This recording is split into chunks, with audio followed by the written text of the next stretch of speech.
ఇండియాలోనే #1 varicose veins hospital Avis vascular centre.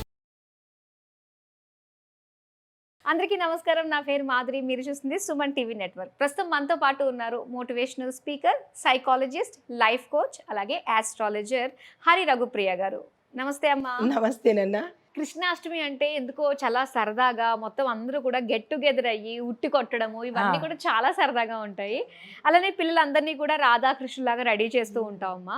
అసలు కృష్ణాష్టమి రోజున ముఖ్యంగా ఇవి కాకుండా ఈ సరదా పండుగే అసలు ముఖ్యంగా చేయాల్సినవి ఏముంటాయి? అందులోనూ మనకి ఈసారి అష్టమి నైట్కి తగిలింది కదమ్మా, అది ఎప్పుడు చేయాలంటారు? మరుసటి రోజుకే వస్తుంది. ఎందుకంటే మన సూర్యోదయం నుంచి కదా లెక్క పెట్టుకుంటాము.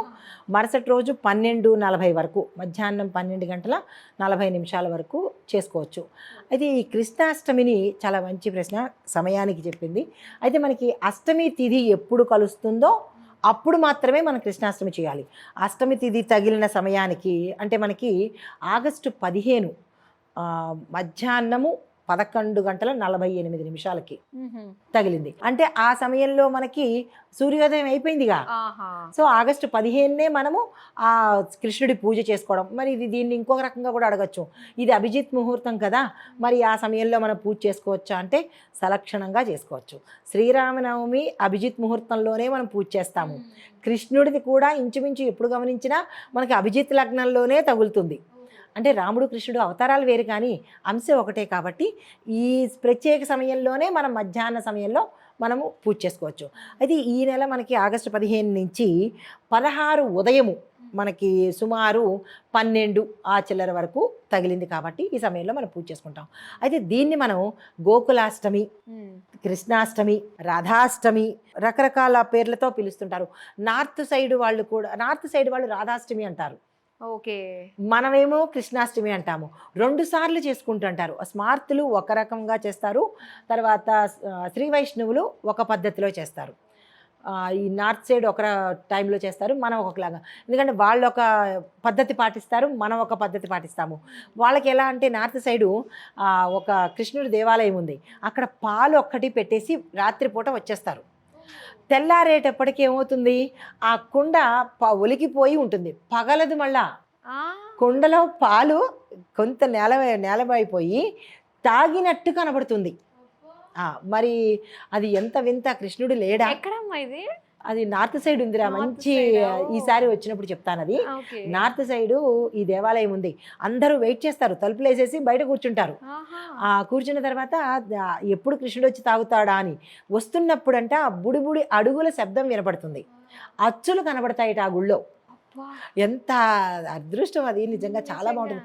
లైఫ్ టైంలో ఎప్పుడైనా అది ఒక్కసారి కనుక్కుని వెళ్ళాలి రా. అది అంత అది లైవ్లో కనబడుతుంది. అది పోనీ ఒకళ్ళు ఇద్దరు చెప్పింది అయితే అనుకోవచ్చు, ఇది ఎప్పటికీ జరిగేది అనమాట.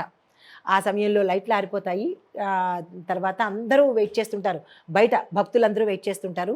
ఆ తర్వాత తెల్లవారుజామున వెళ్ళి ఆ తలుపులు తీసి చూస్తే కుండ ఉండి దానిలో అడుగులు కనబడతాయి అన్నమాట, కృష్ణుడు అడుగులు. అయితే అదే ఆచారంగా మనం ఏం చేస్తామంటే, మన ఇంటికి కూడా కృష్ణుడు రావాలి అని మనం కూడా బియ్యం పిండితో గమనించారో లేదో, చిన్న పిల్లల్ని ఆ బియ్యం పిండి మీద పెట్టి నడిపిస్తూ ఉంటారు, చిన్న బుజ్జి పిల్లల్ని. అలాంటి లేని వాళ్ళు ఏం చేస్తుంటారంటే చేత్తోనే బొమ్మ వేస్తారు.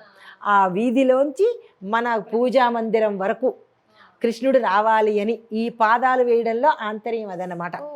అందుకని ఆ సమయంలో ప్రతి ఒక్కళ్ళం వేస్తారు కూడా. బియ్యం పిండి పాలు కలిపి పాదాలు వేస్తూ ఉంటారు అనమాట, వీధిలో నుంచి మన పూజా మందిరంలో వరకు అనమాట. పాలు నైవేద్యంగా పెడతారు, ఆయనకి ఇష్టమైంది పాలు, వెన్న, నెయ్యి, ఇవన్నీ ఆవు నెయ్యి ఇవన్నీ పెడతారు. ఆవు నెయ్యితో చేసిన పదార్థాలు పెడతారు నైవేద్యంగా. అయితే మరీ ముఖ్యంగా మేగడ పెడతారా. మేగడలో నెయ్యి వేసి, పూసలు కట్టిన నెయ్యి వేసి, దానిలో ఇది తేనె వేసి, చిన్న అదేంటంటారు కిస్మిస్ అది వేసి పెడతారనమాట. చాలా చాలా బాగుంటుంది అది. కొన్ని దాఖలాలు అయితే మాత్రం తిన్నట్టుగా కనబడుతుంది. ఇఫ్ యూ అబ్జర్వ్ రియల్లీ, మనం పెట్టింది నువ్వు గమనించు. అంటే భక్తి శ్రద్ధతో చేస్తేనే సుమా, వేరేగా చేస్తే కాదు, ఎవరెవరితోనో చేస్తే కాదు. ఇది మన కోసం మనం చేసుకున్నట్టయితే కనుక మీరు పెట్టి చూడండి, పాలు తగ్గుతాయి. ఈ పెరుగులోను ఈ మేగడలోను కొంత భాగం అయితే ఇలా కొరికినట్టు కనబడుతుంది. ఇది రియల్లీ జరిగింది కూడా, ఇది ఎక్కడో కాదు, నా దగ్గరే జరిగింది. ప్రతి కృష్ణాష్టమికి నేను ఇట్లా చేస్తాను. చేసినప్పుడు అది కొంత భాగము తగ్గుతుంది. రియల్లీ ఇది వాస్తవం. ఇది అది అంత ఆర్తితో చేస్తేనే దక్కుతుంది. లేకపోతే ఎలా పడితే అలా వచ్చేయడానికి ఆయన ఏమి వాచ్మెన్ కాదు కదా. ఆర్తితో పిలవాలి, పిలిచి తాగాలి, తినాలి అన్న ఆర్తి ఉంటే డెఫినెట్గా వస్తాడు. ఇది జరిగింది కూడా నాకు. అసలు ఆయన తత్వం తలుచుకుంటే కూడా అసలు ఆ పదంలోనే ఎంత మాధుర్యము, మిమ్మల్ని చూస్తుంటేనే అర్థం అవుతుంది. మీరు బాగా అసలు కృష్ణుడు అన్న పేరు చెప్పగానే మీలో ఒక నా ఇంటి నిండా కృష్ణుడే. ఎక్కడ చూస్తే అక్కడ కృష్ణుడి బొమ్మలు, కృష్ణుడి పటాలు. చాలా అంటే ఒక చిన్న, అందరూ చూసిన వాళ్ళందరూ అంటారు మినీ బృందావనం అంటారు అనమాట. అంత చక్కగా ఉంటుంది. నిజంగా పిలిస్తే పలికే దేవుడే ఆయన. ఆర్తితో పిలిస్తే కనుక డెఫినెట్గా అసలు ఆయన తత్వం, ఆయన రూపం చూస్తేనే చాలు. అసలు ఎంత అలాంటి కోపంలో ఉన్నా కూడా ప్రశాంతత వచ్చేస్తూ ఉంటుంది. నిజంగా భక్త సులభుడు. అందరూ అంటారు కృష్ణుడు కష్టపెడతాడు అంటారు. లేదు, మన ఎంచుకున్నాడు అంటేనే అక్కడ మనం పరీక్ష పాస్ అయినట్టేలే కదా.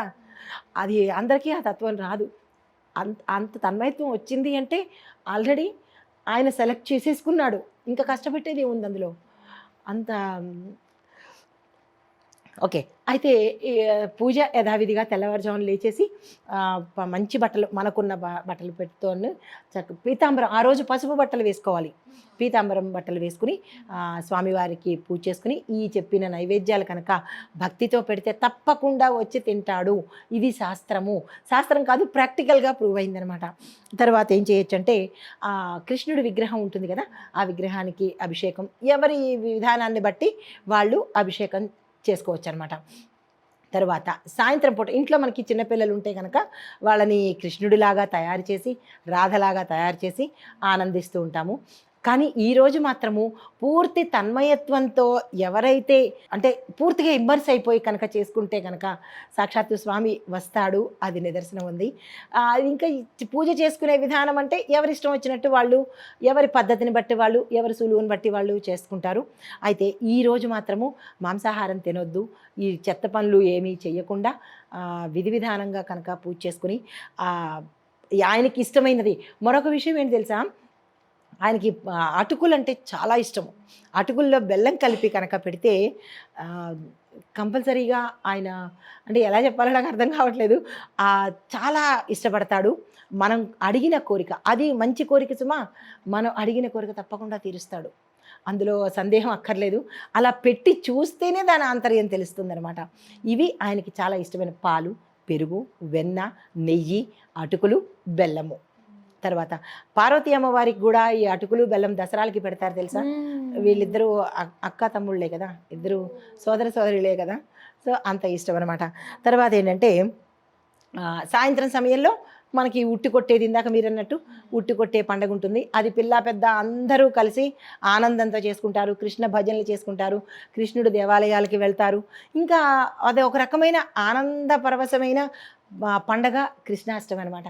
మళ్ళా వినాయకుడి పండగ అదొక రకమైనది. అదేంటి, ఓన్లీ పిల్లల పండగ, పెద్దవాళ్ళు అంత తన్మయత్వం చెందరు. కానీ కృష్ణాష్టమి వచ్చిందంటే పిల్ల పెద్ద అందరూ కూడా దానిలో ఇన్వాల్వ్ అయిపోతారు, వయసు భేదం లేకుండా. అంత చక్కటి పండగ అది. మనం ప్రతి ఒక్కళ్ళు కృష్ణుడి అనుగ్రహం పొందాలని మనస్ఫూర్తిగా కోరుకుంటున్నాను.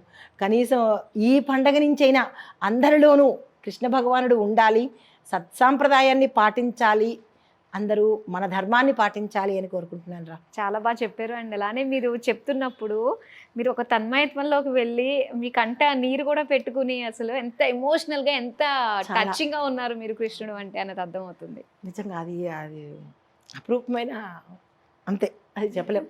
కృష్ణ అని పలికితేనే చాలురా. ఇది ఎంత బాగుంటుందంటే అంతే, అదొక రకమైన తీపి. అది అనుభవిస్తేనే కానీ ఆ తీపి చెప్పలేము. మీ మాటల్లో, మీ కళ్ళల్లోనే అర్థమవుతుంది అది. చాలా చక్కగా తెలియజేసినందుకు ధన్యవాదాలు. నమస్తే అమ్మా.